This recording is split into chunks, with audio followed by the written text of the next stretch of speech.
Erev Tov. Erev Tov. We're studying about Eretz Yisrael and Kuzari. And we left off last week about the importance of Eretz Yisrael. Eretz Yisrael is a fundamental of Judaism. The Shulchan Aruch has certain things it doesn't talk about. For example, if you open up Shulchan Aruch, you won't find any mitzvah to believe in Hashem. There's no mitzvah like that in Shulchan Aruch. If you open up the Rambam, what's the opening line of the Rambam? The beginning of all beginnings, Yisod HaYisodot, is that a person has to believe that there's a first power, a primal cause in the world. HaKadosh Baruch Hu. One God. So yes, why does Shulchan Aruch skip the fact that there's one God? I'm not gonna play. Maran, when he writes Shulchan Aruch, is writing with an assumption that if you're reading his book, you already believe in Hashem. Why does he have to tell you also you have to believe in Hashem? I'll have the one. If Eretz Yisrael is so important, why is it not one of the 13 principles of faith of the Rambam? And after that, Mommy, The answer is if Eretz Yisrael has to be one of the 13 principles of faith, then you totally missed it. Here. It's a principle, it's a foundation. A Jew is in Eretz Yisrael. The Torah is for Eretz Yisrael. A Jew away from Israel, away from the Torah, is the same thing. A Jew who doesn't keep Torah and lives in Israel, Kol ha'olech dal edamot be'Eretz Yisrael, anyone who walks 4 steps in the land of Israel, all of his averot are forgiven. Anyone who lives in Eretz Yisrael, shakum keneged kol ha'mitzvot kulan. It's as if he kept all of the 613 mitzvot. You very religious ones, keep 3, 5, 10, how many mitzvot? The most you can keep is 100 and something. But a Jew who lives in Eretz Yisrael, it's as if he keeps 613 mitzvot. Who are you to be so quick, so easy to say, Eretz Yisrael is just an extra mitzvah. It's not an extra mitzvah. It is the mitzvot. It is Torah. At a certain point, someone's supposed to put me out of business. I shouldn't have a reason to stay in Chutz La'aretz. What should I be doing here? I'm here because there are Jews, but at a certain point, Jews are supposed to get the memo and go home. And until Jews don't go home, unfortunately, I have a job. But it's a mistake. Someone should ask you, do you believe in Hashem? Yes. Do you believe in Torah? Yes. Do you believe in Eretz Yisrael? What does it mean to believe in Eretz Yisrael? Believe that I belong, not somebody else. I belong in Eretz Yisrael. Zehu, period. That's it, it's over. There's no discussion. There's 2 reasons a person's allowed to go outside of Eretz Yisrael. What are the 2 reasons? If he's going to die of hunger in the land of Israel, then the only way to go is to go make money outside of Israel. Second? Medical? No? Shidduch? Yeah, what does it mean? Shidduch? Marriage. If he cannot get married in Eretz Yisrael, and he has no choice but to go out of Eretz Yisrael, he can do that. How long can he stay? Until they make enough money to come back. Until they meet the right person, then come back. You know, the Lubavitcher Rebbe was famous for never going to Eretz Yisrael. Never once in his life did he go. Not once. And he gave a number of answers, depending on the year, why he didn't go. One answer, that I have never seen inside. Myself, I've never seen inside. But if I'm not mistaken, there's a book Because I'm gonna have a little of my Written. mommy. by Rabbi Menashe Klein, who was a big posek in Borough Park, from the older generation. And he wrote in one of his books that he spoke to Lubavitcher Rebbe about this once. Don't quote me, I don't remember which volume, and he told him the reason he doesn't go to Eretz Yisrael is because if he would go to Israel, he would have no halachic ability to leave Israel ever again. Because what he does in New York is not great enough to be able to rationalize leaving Eretz Yisrael. So if he goes, he'll never be able to come back, and he just wasn't able to stop doing what he did in Kuzari to be able to not come back. That one over here?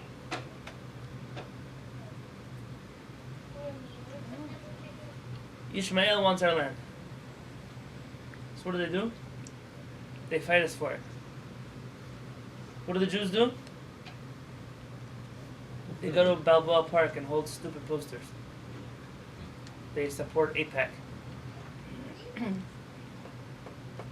They put YouTube videos online defending Israel. They sit on campus doing Hasbah. Why just go home? And the Arabs, they're not living in San Diego wanting Israel. They're living in there wanting the land. We're gonna find a lot of water. When we gave back land, most recently, the reason we gave away land is because they did a simple math. Any area of land that has more Jews in it than Arabs is Jewish land. Any land that has more Arabs than Jews is Arab land. Can you imagine if the other 7 million Jews of the world just went home?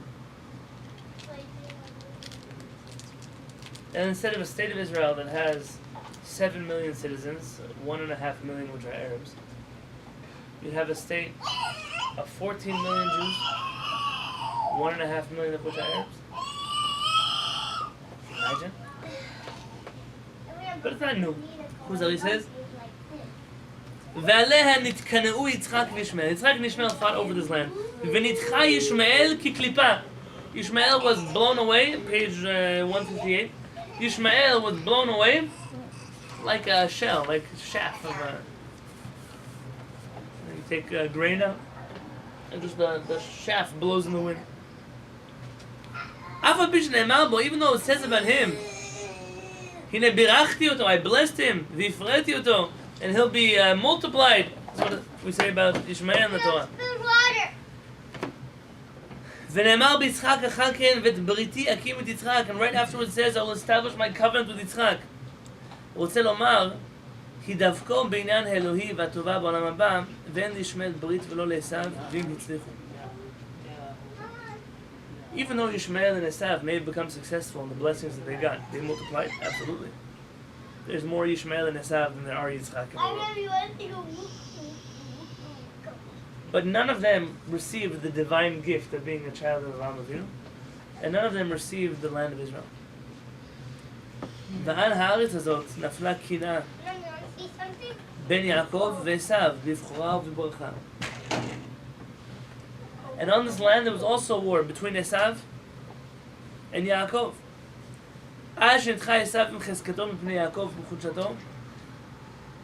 Even though Esav was eventually pushed away, even though Esav is the stronger and Yaakov is the weaker one. I'm going to skip a little bit. On page 160. ובה המזבחות שהיו לאבות אשר נענו בהם באש העליונה והאור אלוהי. The holiness of Eretz Yisrael can be seen not just by the people who were fighting over land, who wanted this land, but also by seeing the altars of our forefathers. The Akedah, the Bamot, the Mizbechot, all the altars that different forefathers established in the land of Israel.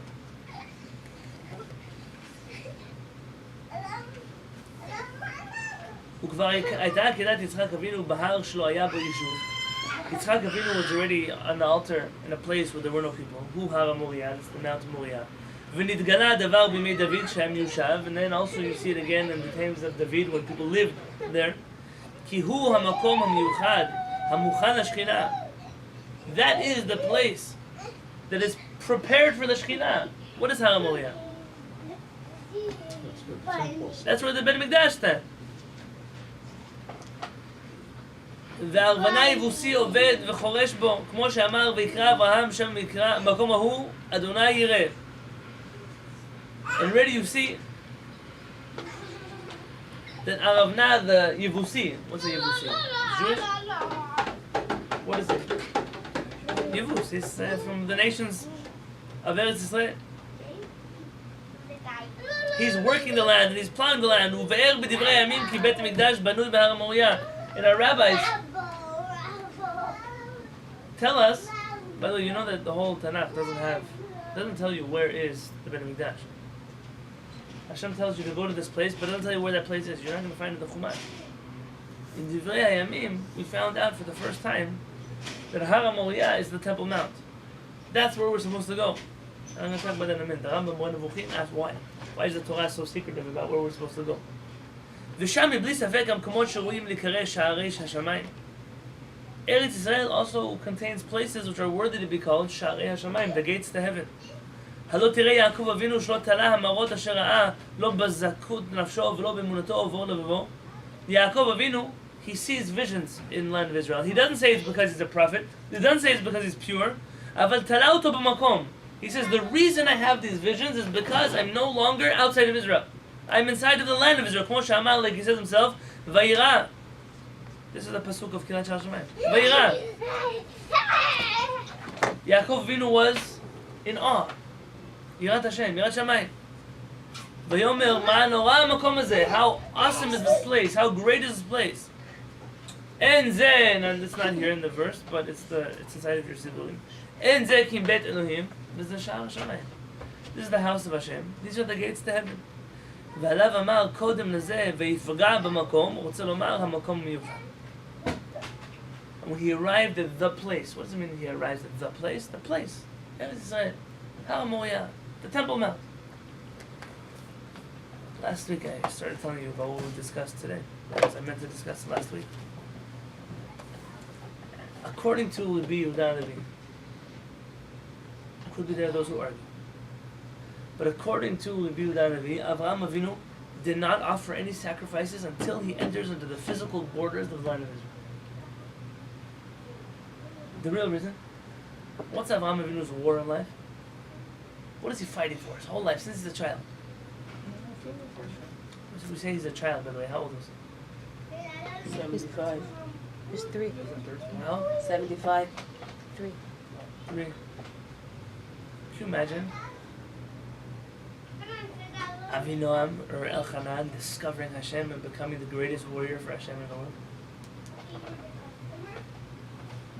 If it was up to me, until a person reaches the age of 13, we should ban the book Little Midrash Says. Because nobody knows Chumash anymore. Everybody knows the Midrash says. Avraham Avinu, there's a reason why Midrash will tell you he was 3. There's a reason. And there are also calculations that Chachamim try to do. But more often than not, when Chachamim give measurements or ages in a Midrash, they don't intend for you to take them literally.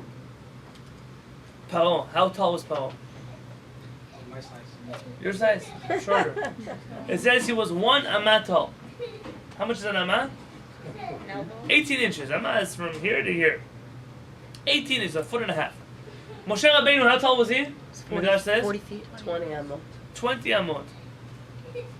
10 or 20? 20. I think Moshe was 10. I think 20. I think Moshe was 10, okay. 10. How tall was the Mishkan? Maybe 10 because he then fills 10 I think head. it was 10 amot. Yeah. Moshe Rabbeinu is 10 amot. So if 1 amah is a foot and a half, how much is 10 amot? 15 feet. Can you imagine? Moshe Rabbeinu comes to Paro. Let my people go! And Paro says no. You just step on him. Just sit on him. So is Paro a tiny little midget? No, when Chachamim talk to us in Midrash about ages and numbers and places and times and things, there are times when, wow, that's a crazy story. How can you believe Paro was so short? What are you trying to say about Paro? What is the Midrash trying to say about him? Stature. When we say Shlomo HaMelech, remember what Shaul HaMelech, when they choose Shaul HaMelech, remember how they describe Shaul HaMelech? He was a head and shoulders above everybody else. Who cares how tall he was? Why does that make him fit to be king? In Hebrew today, when you want to say someone's a person with integrity, sorry. Next time. Somebody is a really powerful person, a really holy person. They're the kind of person you can look up to. They say, what are the words they say in Hebrew? Mishechmo v'ma'ala. He's from his shoulders and up. Meaning in Israel, if I want to say, you know Mario? Those watching in the camera, we're not killing our children, they're just going to bed. Sounds like you never know what's going on behind. If I say, you know, Mario's a really honest guy, really a lot of integrity, you know what I would say about him in Hebrew? He's from his shoulders and up. What does that mean? It's even already a slang in Hebrew. We say about Shaul HaMelech, he was Meromam Mi'am, he was greater than other people were. His physical height, and we don't actually know how tall Shaul HaMelech was. When you say Paro is this small, it's because this little idiot thinks he's God. Moshe Rabbeinu was a giant in stature. That's why he's 15 feet tall. But to teach people that that's what the Torah is saying, because they're reading Midrashim at an age that is too young to understand the sophistication of our HaShamayim, is a crime. You know how many days I've spent of my life looking for stories in the Chumash that I find out didn't exist? Because when I was a child, they lied to me about what it says in the Chumash. You look for a story, it's not there. Why would you teach me a story that's not in the Chumash? Because the Chachamim said it. You think my kindergarten, first grade, second grade teacher, you think she was a Kabbalist who was able to teach me the secrets of Midrashim? No, I ended up just getting a stupefied, that's not a good word, a dumbed down version of the Chumash. That's what I got. Why? For what purpose? They stole from me the Chumash. The same thing here. Avraham Avinu could have been 3 years old if he was fighting wars of Hashem, breaking idols, his father's store. I don't know what the Midrash means when it tells you he's 3, but Avraham Avinu was an adult. Avraham Avinu's main purpose, his main mission in life before he comes to Israel, is Yichud Hashem. Uniting Hashem's name, one Hashem.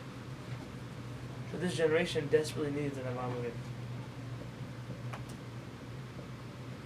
Part of a dozen or 24 WhatsApp groups, mostly religious Jews.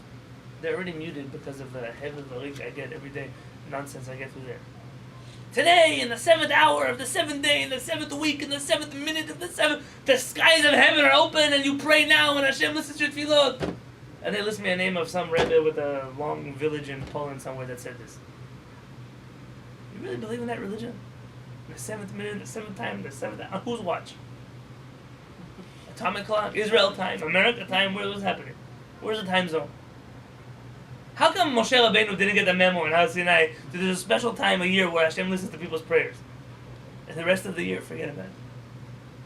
Go 40 days to the Kotel to pray 40 days in a row. What's gonna happen 40 days to the Kotel? But if you just pray 40 days in a row, that's a good thing. Why have to be 40 days at the Kotel? If you bake a challah in a certain shape, it's parnasah is gonna come from heaven. Parnasah never happened to anybody. We only lose money baking avodah zarah challahs. What a prank that goes for parnasah. Say, Hashem, I want parnasah. Whatever happened to that religion?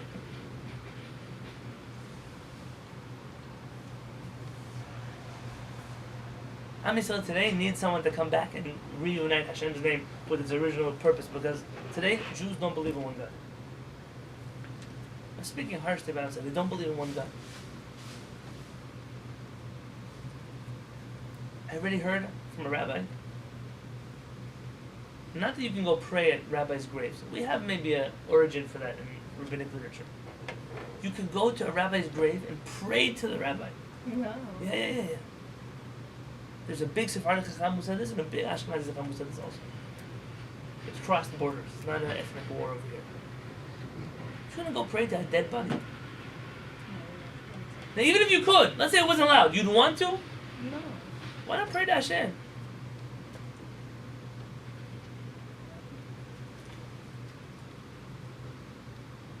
How could they accept it? It doesn't make any sense. The nature says, you have no other gods before me. There's no intermediary. People do it all the time.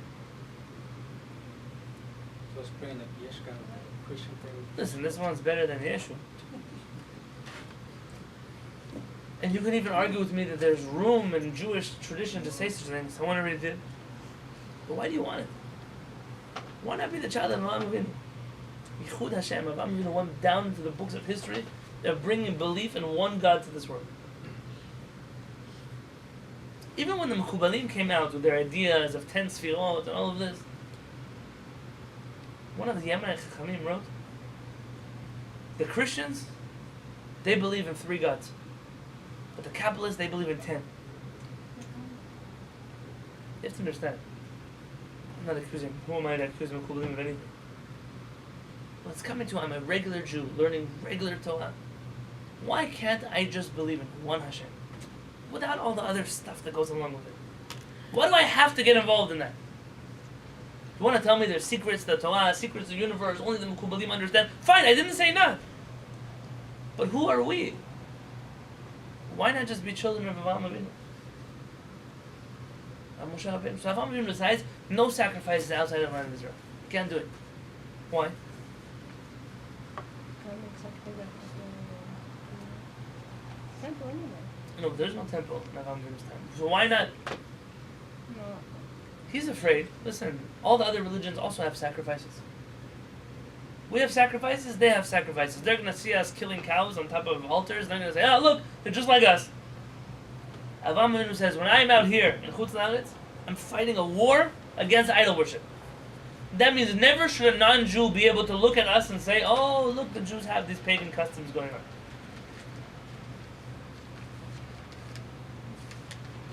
Should I tell you the first time I spoke to my Kehillat about Shlisel Challah, baking challah in the shape of a key, the Shabbat after Pesach? Do I have to tell you how many people from my community who didn't used to be Jewish once upon a time told me, oh, we have the same minhag. We bake baby Jesus bread right after Easter. Oh, look at that. Unbelievable. So even if you do have some Jewish custom, you want to do that in a place in the world where people are going to say, oh, it reminds us of baby Jesus. Avraham Avinu says, I don't care what's right or what's wrong. Right now, where I am in this place and time, when the world looks at me, what do they see? On Purim, when the world looks at the Jewish community, and they see vampires and dragons and satans and all, they think, hey, it's Jewish Halloween. What do we have to do with Halloween? There's a minhag to get dressed. But to what end? Or to what place? People are going to look at it, oh, look, they also have... Look, Purim, oh, Jewish St. Patrick's Day, they also get drunk. If you want to lose your chelik on Olam Haba, you can get drunk. On Purim. You definitely lose your chelik on Olam Haba for that. They look at us, they see a rabbi walking the street drunk. What do you think that looks like to people? Avraham Avinu says, outside of the borders of the land of Israel, we cannot do things, even if you want to convince me they're correct. Bring a sacrifice to Hashem, the Torah is full of that. But not outside of the land of Israel. What are they going to say? And then Avraham Avinu steps into the land of Israel. And he begins to offer sacrifices. And we see in the verses of the Torah, let me read you. The Torah says, in the book of Devarim, chapter 12, verses 2 and 3, Abed ta'abedun et kol ha'mekomot asher avdu sham hagoyim asher atem yorshim otam. Hashem says, you're going to come to this new land, and you're going to see all kinds of idols that people worship before you. Destroy them. Abed ta'abedun, destroy them. Double destroy them. Et Elohem al ha'arim haramim v'al ha'gvaot v'tachat kol etz ha'anan. Go uproot these idols from the mountains, under the tree. Everywhere you can find the idols, destroy them. V'nitatztem et mizbechotam, you should smash their altars. V'shibaltem et matzevotam, you should destroy their statues. V'asherehem tisrefun ba'esh, and their trees that they worship, burn them in fire. Halakha, you should know. It's a halakha. Listen to me carefully. If you build a Bet Knesset, it's against halakha to plant trees around the Bet Knesset. Do you know that? I know, most synagogues don't know that. Now, is there who to be lenient with? Yes.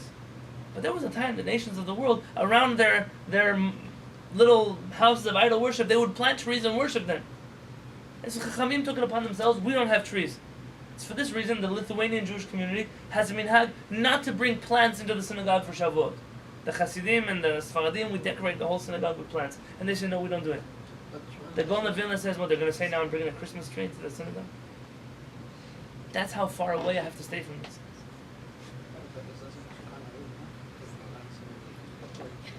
Decorate, but not with trees.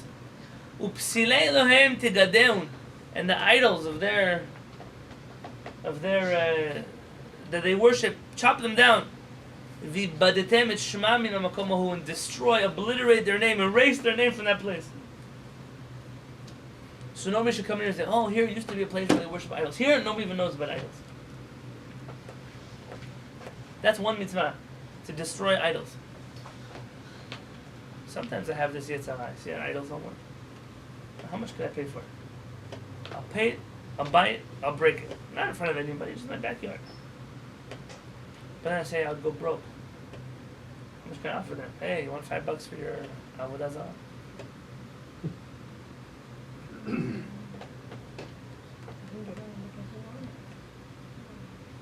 Who knows? That one mitzvah is to destroy. There's a second mitzvah though. I was once in my life, I fulfilled this mitzvah. Once in my life. Biblical commandment, Hashem gave me the zechut to fulfill. I'll read to you. Lo ta'asun ken l'Adonai Elohech. Hashem ends off this mitzvah by saying, and you should not do this to Hashem your God. Destroy idols. Destroy altars. Destroy the trees that we worship for Avodah Zarah. But don't do this to the things you use to worship Hashem. I once had the zechut to break an idol. It came to my hand, someone brought it for me in my house. Yeah, a real idol, someone worships. Really? I had the zechut to destroy an idol. They're gonna watch me to say, this crazy guy. Don't worry, it was nothing so special. And to say, I'm coming to fulfill the mitzvah of lo ta'asun ken Hashem lo keches. I fulfill the mitzvah, I will not do this to Hashem my God. I'm not talking about another religion that you know about. Like a real idol, an idol, not a. I'm not talking about a cross or a crescent moon. These are religions that are very close to Am Yisrael. I'm not here to talk about it. A real idol, like straight out of Avraham Avinu's time. So if Hashem is telling you, don't do this to my altars, what do you learn from here? That there is room in Hashem's Torah to worship Him using these things. Well, we don't have statues, golden statues inside of the temple. Faces of little baby angels. We don't have altars that we kill animals on to Hashem. And I'm not here to discuss. We've talked enough here in this community about how, B'ezrat Hashem, in the future, perhaps there will be no animal sacrifices. It's the Rambam, of course, a number of different rabbis. But I don't care. However it would come, let it happen. But that means there's room. Brother, what does Avraham Avinu realize? That there's a certain time and place for everything. Let me explain. I'm not a Mekubal. I just gave you a whole speech on not being a Mekubal. According to the Mekubalim, and I'm telling you this knowing that most people don't listen.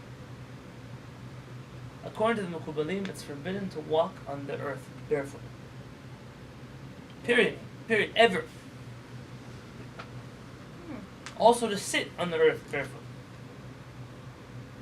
I once saw a Talmid Chacham, but a real Talmid Chacham, not a clown. Him and his wife went somewhere. I don't know, imagine sitting by the beach. And for the whole time that they were sitting down, he was standing up.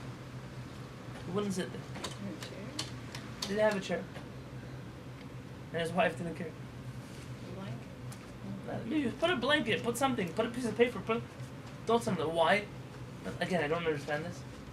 But according to the Mekubalim, wherever you are barefoot, wherever you sit bare, you're sucking out the nature of that place. In earth and Kabbalah, it's from the other side. It's from the klipot. It's from the negative side of the world. Earth. Dirt. The ground. That's what everything grows in. Okay.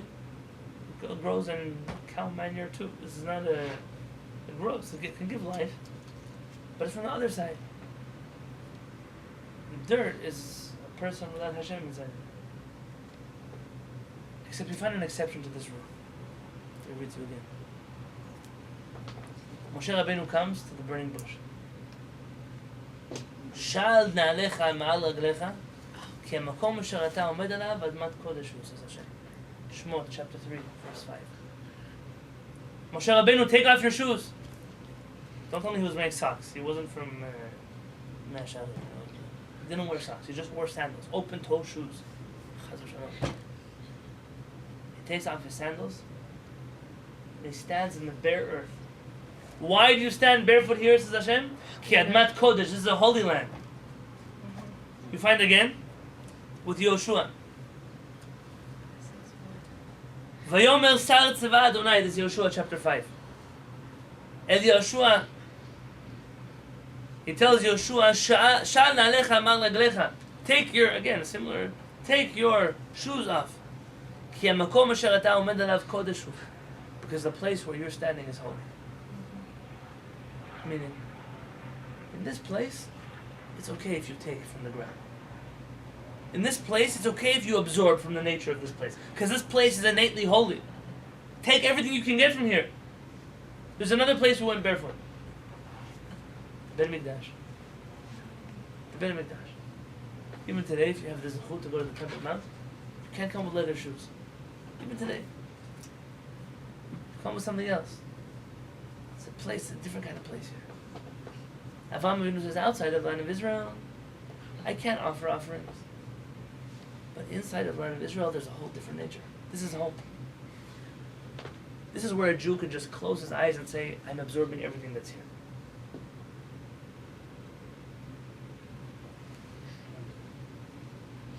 Eretz Yisrael. There was a famous chief rabbi, Rabbi Mordechai Eliyahu. Have you heard of him?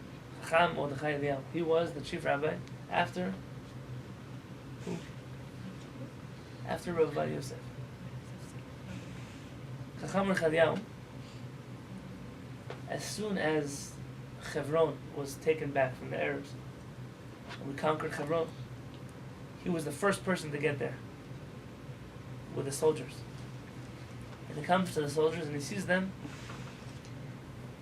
They're all resting there in the tomb of the patriarchs. No shirts, no pants, drinking, sleeping, listening to music, eating.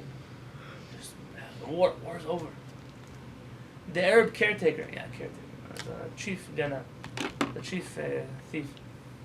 He comes, he sees all these Jews half naked by the tomb of the patriarchs. You see it's not holy to you? If it was holy to you,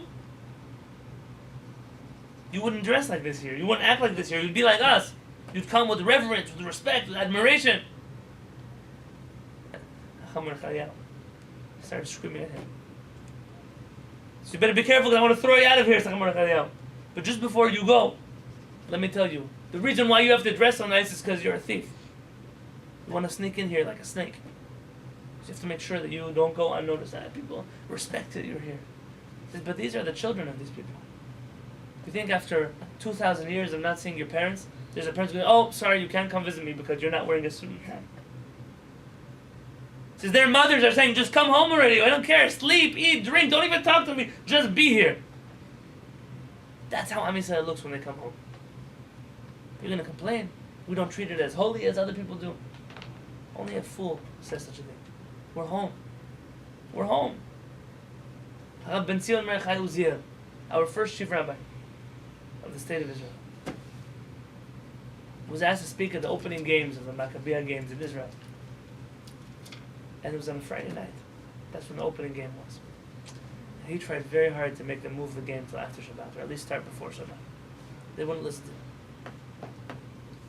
So the other rabbis declined the offer to come, and he came.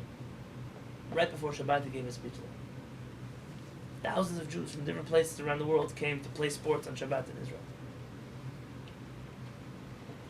And he told them, you should know, Hashem prefers that you didn't play sports today. That you'd go to HaShamayim, this would be your day of rest. He said, but what can I tell you? After 2,000 years of not having his children home, I'm positive that even if you come to Hashem's house and you don't do what he wants you to do, he's still really happy that you're home.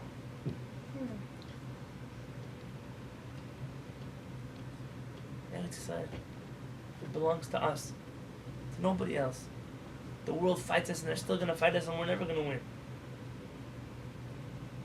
But this is a different place. It's a place where you let go. Where you don't worry anymore. It's a nation that will dwell alone. The nation of the world, we disregard them entirely. Not when you're living in San Diego, you can't do that. Not when you're living in New York, you can't do that. You could do that in Israel. What right do you have to tell me what to do here?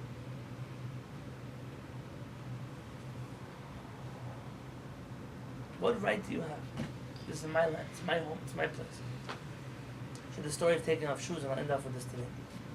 The story of taking off shoes was used by a famous Ashkenazi rabbi by the name of Rabbi Yehuda Leib Maitus. Yehuda Leib Maitus was a student or a close colleague of the Vilna Gaon.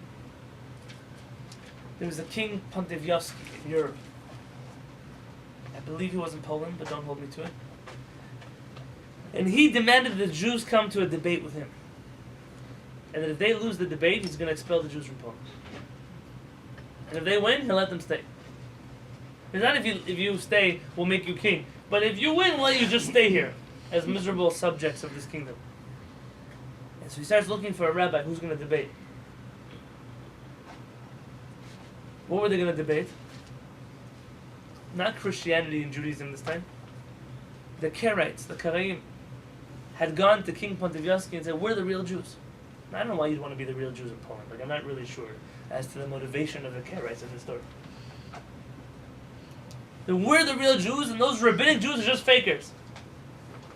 So King Pontifievsky says, don't worry, I'll invite one big rabbi and one big Karaite Chacham, one sage, and they'll debate each other. The Karaites are Jews that only believe in the written Torah, not the oral Torah. And Rav Yehuda Leib Maitus doesn't want to go, but he's chosen because he speaks a perfect Polish. He didn't just speak Yiddish, he spoke the language of the land. He was used to hang around kings. He went to the Gaon of Vilna for a blessing, and the Gaon of Vilna gave him a blessing. There's a whole story about that blessing too. He goes to the palace of the king. The debate was going to be on a Sunday. So he spent Shabbat in the palace of the king alone. I believe there's a diary they have of him, or writings they have of him. He describes waking up that morning, sunrise, terrified. If he loses, and most likely he's going to lose, because even if he won, he's lost. Kind of like the debate between Nachmanides, the Ramban, and James of Aragon. Read about that? James of Aragon? Yeah, I think I have. Yes. He won, Go he look it got up again. expelled anyway. He won and he got expelled anyways. He comes to the debate, and right before you come into the chambers of the king, you have to take off your shoes. Out of respect to the royal chamber. You don't want to get his velvet carpet dirty. And Yehuda Leib Maitus was so worried and so caught up in his... He was terrified. Put yourself in his place. They don't just throw Jews out, they killed them too. He was terrified it was going to be his fault. So he forgot to leave his shoes outside, and he tucked them under his arm. And he came into the chambers. The king is sitting up front, Chacham, Yehuda Leib Maitus, and the Karaite sage. And the king says, okay, who wants to start? And the Karaite says, I'll start. He says, Your Majesty, look at these Jews. These Jews are sly. They're slick. He doesn't trust you. Who said I don't trust the king? He said he's afraid of leaving his shoes outside because he's afraid that you might steal them. Ask him. Ask the rabbi why he's holding on to his shoes, if not because he doesn't trust you and your subjects. The king turns to the rabbi and says, You dirty Jew. You think I need your shoes? Your smelly shoes? I need them? Give me one good reason. One good reason why you're holding your shoes in here. Adonai, let my mouth open and say your praises. What do you say at that point? He said, something just came to him. He said, You know, Your Majesty, really this has nothing to do with you. But there's an old Jewish teaching in our Talmud, but that's not true, there's no such teaching in our Talmud, that says when Moshe Rabbeinu came to the burning bush and he took off his shoes, after speaking to God, he comes back to look for his shoes, and they weren't there. And the king says, What happened to the shoes? Oh, the Talmud says that there was a Karaite who was there. And this Karaite stole Moshe Rabbeinu's shoes. And ever since then, we have a Talmudic teaching as part of Rabbinic Judaism that we can never take off our shoes and leave them unattended in front of Karaites, because they might take our shoes.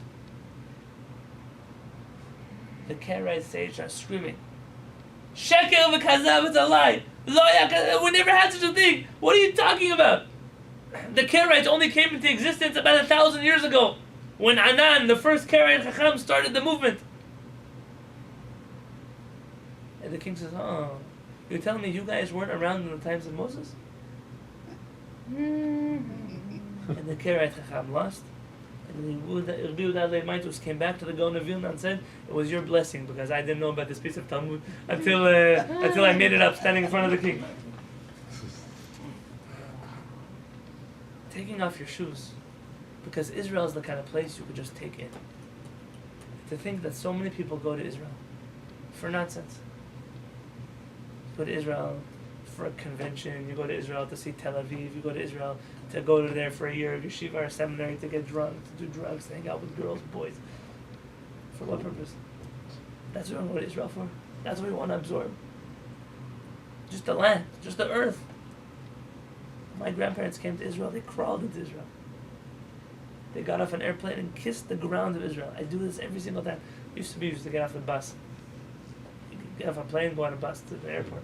Now it's all fancy. You get off on a you remember those days, Barry? Yeah. You get off on this gate, kind of like in America, but I drop in the middle of the airport and I kiss the floor.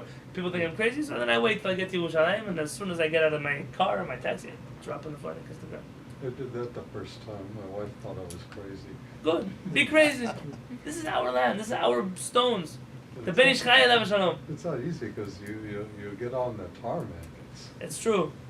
Rabbi Yosef Chaim of Baghdad, when he came to Israel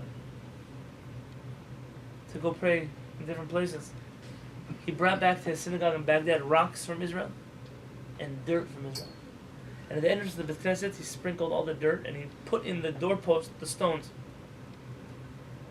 And when people would come into his Beit Knesset, they would kiss the mezuzah, they would kiss the rocks, they would roll in the dirt before they came to pray, and they would come pray. Because David HaMelech says that your children loves the stones and the dirt of the land of Israel. How can you look at a rock from Eretz Yisrael? It's the same rock as we have in Torrey Pines. Your rock in Torrey Pines is disposable. It's nice, it's cute, Hashem's creation. The rock from Eretz Yisrael is glowing with holiness. Be obsessed a little bit, it's okay. Nothing will happen to you. Aside from maybe you'll go home. That might happen to you. Be obsessed, it's okay. So Hashem, next week we'll continue discussing the connection of Shabbat to Eretz Yisrael, other things that need to come out of Eretz Yisrael, and next week, Kuzari.